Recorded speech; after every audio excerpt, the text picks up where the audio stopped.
సాయిరామ్ సమర్థ సద్గురు సాయినాథ్ మహారాజ్ కీ జై. మన సాయి బిడ్డలందరికీ నమస్కారం ఫ్రెండ్స్. ఎలా ఉన్నారండి? ఏం చేస్తున్నారు?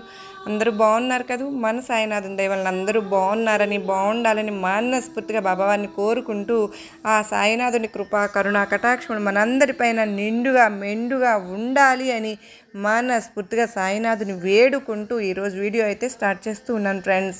అయితే మనం ముక్తి అని మనకు మంచి జరగాలి అని ఎప్పుడు కోరుకుంటూ ఉంటాం కదండి. అయితే అది మనకు అంగట్లో దొరికేది వస్తువు కాదు కదా.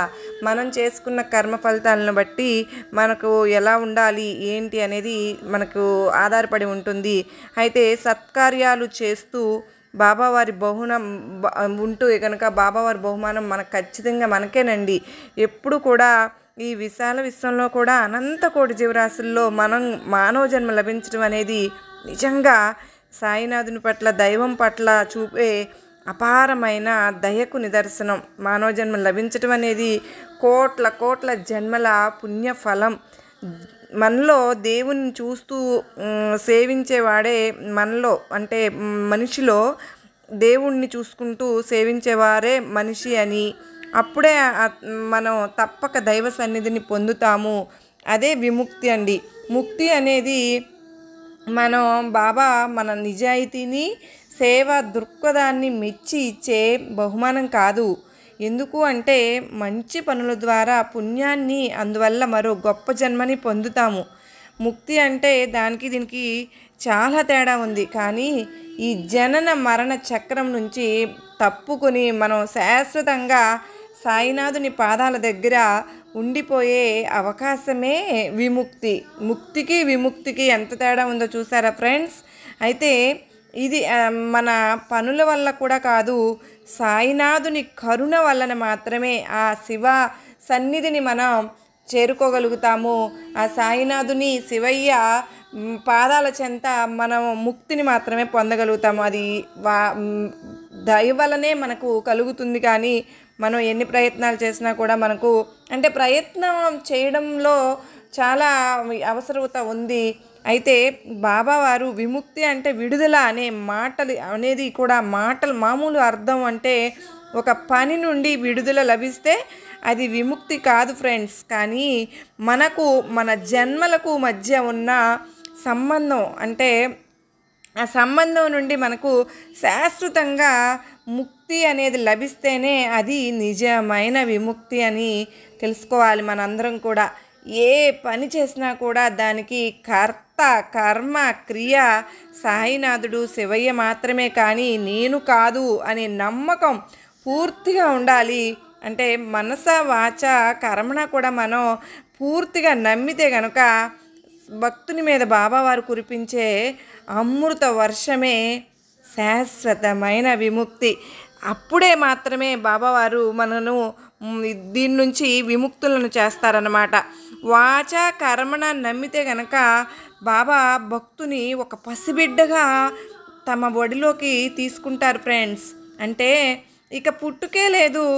ఎప్పుడు కూడా బాబావారి మీద దృష్టి మన మీదే. అప్పుడు ఎందుకు మనం అన్నీ కూడా సాయినాథుని ఒక చిన్న బిడ్డ గనక తల్లి ఒడిలో సేద తీరినట్టుగా మనం బాబా ఒడిలో సేద తీరుతాం. అప్పుడు ఎప్పటికీ కూడా శాశ్వతంగా బాబావారి సన్నిధిలో ఉండగలగడం అసలు నిజంగా ఎంత అదృష్టం ఫ్రెండ్స్.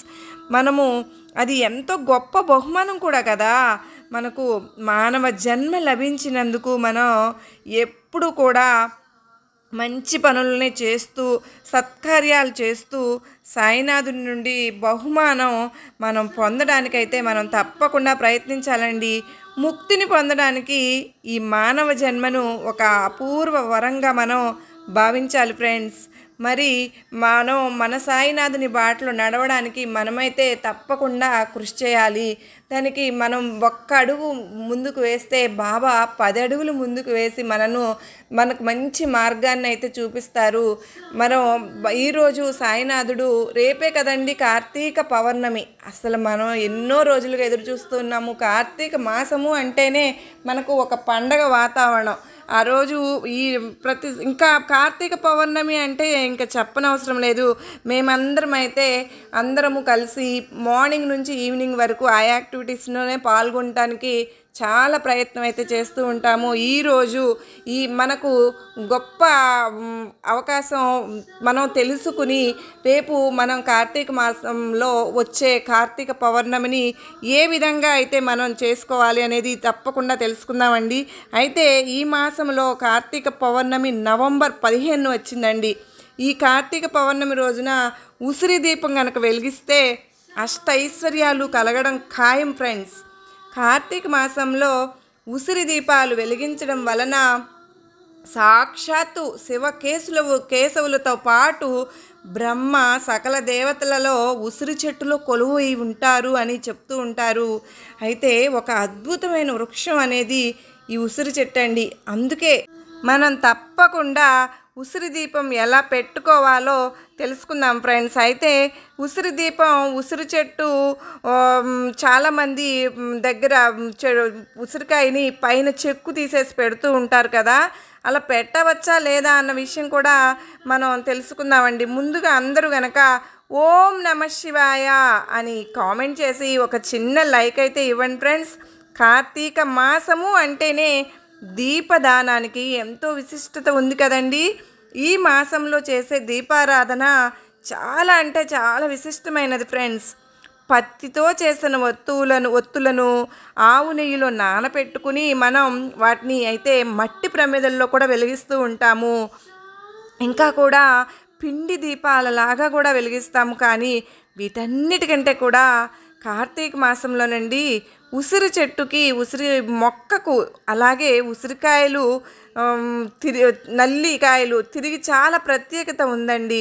మీరు ఉసిరికాయ నేల దీపంలాగా పెడితే చాలా మంచిది. దీనివల్ల ఏమైనా నవగ్రహ దోషాలు కానీ ఏమైనా ఉంటే కనుక మనకు తొలగిపోతాయండి, శుభాలు జరుగుతాయి. దాంతోపాటుగానండి తెలిసి తెలియక మనం చేసిన పాపాలు కూడా తొలగించుకోవచ్చు ఫ్రెండ్స్. అవన్నీ తొలగిపోయి అవకాశం ఖచ్చితంగా ఉంది ఫ్రెండ్స్. ఇలా కార్తీక మాసంలో మనం ఉసిరి చెట్టు కింద దీపం పెట్టినా ఉసిరి చెట్టు కింద భోజనం చేసినా కూడా చాలా మంచిదండి. చాలామంది కూడానండి తెలియకుండా పైన చెక్కు తీసేసి అలాగే ఒత్తిని పెట్టి దీపం వెలిగిస్తూ ఉంటారు. ఉసిరికాయకు చెక్కు ఎప్పుడు తీయకూడదండి. మనం వేసిన నూనె మొత్తం కూడా దాని నుండి కారుతూ కిందకి రావాలి తప్ప అక్కడే ఆగిపోకూడదు. ఎందుకంటే మనం చేసిన దీపారాధనలోనే మనం చేసిన పాపాలన్నీ తొలగిపోయి కిందకి వెళ్ళిపోవడం జరుగుతూ ఉంటుంది. కనుక మీరు అలాగే చెక్కు తీసి పెట్టారు అనుకోండి, మంచిది కాదు. ఇలా 2 ఒత్తులు వేసి మీరు మామూలుగా పూజలు చేసుకోవచ్చు ఫ్రెండ్స్. లేదా పువ్వు ఒత్తులు ఉంటాయి కదండి, వాటిని ఆవు నెయ్యిలో నానపెట్టుకుని ఉసిరికాయ మీద పెట్టుకుని దీపాన్ని వెలిగించుకుందాం. ఇలా కూడా చేయడం వల్ల మనం చేసిన పాపాలు తొలగిపోతాయండి. ఇలా మనం కార్తీక పౌర్ణమి రోజున దీపాలను వెలిగించాలండి. ఈ దీపాలను తులసి చెట్టు దగ్గర శివాలయంలో వెలిగించుకోవచ్చు. ఉసిరికాయను మంచిది ఒకటి తీసుకుని చారలు లేకుండా ఉండాలండి. దానికి 4 వైపులా కూడా కుంకుమ, పసుపు, గంధము, బొట్టులు అలంకరించుకుందాం. వాటిని ఇలా ప్రమిదల్లో కానీ మామూలుగా మీరు వెండి ప్రమిదలు వాడితే మరియు మంచిది. ఇంకా కూడా మట్టి ప్రమిదలైనా వాడుకోవచ్చండి. లేదా తమలపాకు ఆకు మీద కూడా కొద్దిగా బియ్యాన్ని పోసి దాని మీద అయినా సరే ఉసిరి దీపాన్ని వెలిగించుకుందాం. అయితే మనం ఈ విశ్వ దీపం వెలిగించిన తరువాత పంచాక్షరి మంత్రం దాంతో పాటుగా విష్ణుమూర్తి దగ్గర ఓం నమో నారాయణాయ, ఓం నమో నమో నారాయణాయ అని అదే లక్ష్మీదేవి దగ్గర కూడా ఈ శుక్రవారం మీరు వెలిగించుకున్నట్లయితే చాలా ఆర్థికంగా కూడా ఎంతో ఇబ్బందులు తొలగిపోయి ఎంతో సుఖ సంతోషాలతో మనం ఉంటాం. ఇప్పుడు మనం ఉసిరి దీపారాధనకు కావలసిన ఒత్తిని ఎలా తయారు చేసుకోవాలో తెలుసుకుందాము. అలాగే పూజ తర్వాత ఆ ఒత్తులను ఏమి చేయాలి అది కూడా మనం ఇప్పుడు తెలుసుకుందాం ఫ్రెండ్స్. మనం ఎప్పుడు కూడా ఏం చేస్తాము, ఉసిరికాయ మీద పువ్వు వద్దు కానీ లేదా పంచేంద్రి ఒత్తు కానీ పెట్టి వెలిగిస్తాం కదా ఫ్రెండ్స్. ఇప్పుడు మనం పత్తి నుండి గింజలను తీసివేసి ఎటువంటి డస్ట్ లేకోకుండా వాటిని నీట్గా చేసుకుని కొద్దిగా చేసుకుని మొగ్గలాగా తయారు చేసుకోవాలి. అయితే ఇది కొంచెం మందంగా కాకోకుండా పలచగా చేసుకుంటే బాగుంటుంది. ఎందుకంటే ఇలా పలచగా చేసుకుంటే మూడింటిని కలిపి ఒక ఒత్తిగా చేసుకోవాలి కదా. అయితే ఉసిరికాయ మీద వెలిగించడానికి వీలుగా ఉండేటట్లుగా కొంచెం పక్కన పెట్టుకోవాలి. దీన్ని కుంభవృష్టి అంటారు. ఇలా తయారు చేసుకుని మనం పిండి పమ్మెదల్లో కానీ లేదా ఉసిరికాయల మీద కానీ పెట్టుకుని వెలిగించుకోవచ్చు ఫ్రెండ్స్. కార్తీక పౌర్ణమి రోజు ప్రత్యేకంగానండి ఉసిరికాయ మీద పెట్టి వెలిగించుకోవాలి. అయితే ఈ ఒత్తులను పౌర్ణమి ముందు రోజే మనం తయారు చేసి నూనెలో కనుక నానబెట్టుకున్నట్టయితే అవి పౌర్ణమి రోజు వెలిగించేటప్పుడు చాలా సులువుగా తేలిగ్గా ఉంటుంది. మనకు ఇలా తయారు చేసుకున్న ఒత్తులను మనం ఆవు నెయ్యిలో నానపెట్టుకుని ఉసిరికాయ మీద కానీ పిండి దీపాల్లో కానీ మనం వెలిగించుకోవచ్చు. ఇలా నానబెట్టుకుంటే మాత్రం చాలాసేపు ఒత్తులు అనేవి వెలుగుతూ ఉంటాయి ఫ్రెండ్స్. ఇప్పుడు మనం జాజికాయ దీపాన్ని కూడా ఎలా వెలిగించుకోవాలో కూడా తెలుసుకుందామండి. అయితే కార్తీక మాసము అంటేనే అసలు దీపాలు కదండి. ముందుగా ఉసిరికాయలను మచ్చలు కానీ దెబ్బలు కానీ లేకుండా నీట్గా ఉన్న ఉసిరికాయలను మనం చూసుకోవాలి.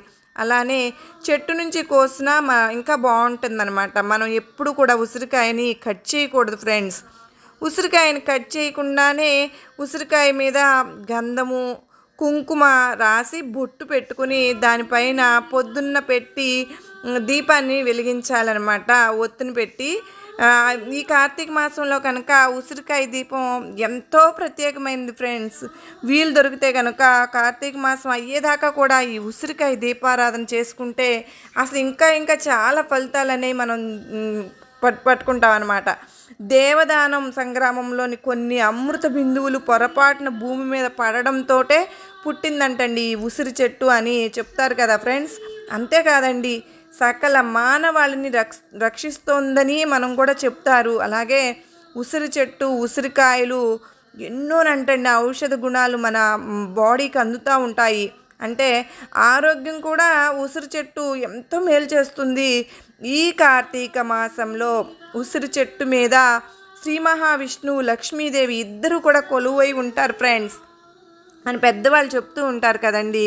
అందుకే ఉసిరి చెట్టు కింద దీపారాధన కనుక మనం చేసుకుంటే మనం తెలిసి కానీ తెలియక కానీ పాపాలు ఉంటాయి కదా, అవన్నీ నశించి ఆయురారోగ్యాలను మనం పొందుతాము. అయితే మనకు ఈ దీపాలు వెలిగించడం అనేది నేనైతే కార్తీక మాసం అంతా కూడా చాలా ముగ్గులు పెట్టుకుని ముగ్గుల్లో మట్టి ప్రమిదలు కూడా పెట్టుకుని నాకు ఇచ్చిన డిజైన్ లాగా వేసుకుని సాయినాథుని పేరైనా రాసుకుంటానండి. అలా కాకపోయినా నాకు ఇష్టమైంది ఓం నమ శివాయ అని అలాగా పువ్వులతో మీరు చూసారు కదా, నా వీడియోస్లో మీరు అన్నీ చూసుంటారు. అలాగ నేను ఆ టైం అంతా కూడా సాయినాథుని శివయ్య దగ్గర గడపడానికి నేను చాలా ప్రయత్నం చేస్తూ ఉంటాను. ఏదో ఒక యాక్టివిటీ చేసుకుంటూ దీపాలు పెట్టుకుంటాను, పువ్వులతో డెకరేషన్ చేసుకుంటూ నేను గడపడం అనేది జరుగుతుంది. అయితే మీరందరూ కూడా ఇలాగా కార్తీక మాసంలో కార్తీక పౌర్ణమి రోజు ముఖ్యంగా ఈ విధంగా మనందరం కూడా ఇలా చేసుకుని ఆ సాయినాథుని శివయ్య అనుగ్రహాన్ని పొందాలి, ఆ కరుణా కటాక్షములు శివయ్య సాయినాథుని ఉండాలి అని చెప్పి మనకు మనస్ఫూర్తిగా మరొకసారి కోరుకుంటూ ఉన్నాను ఫ్రెండ్స్.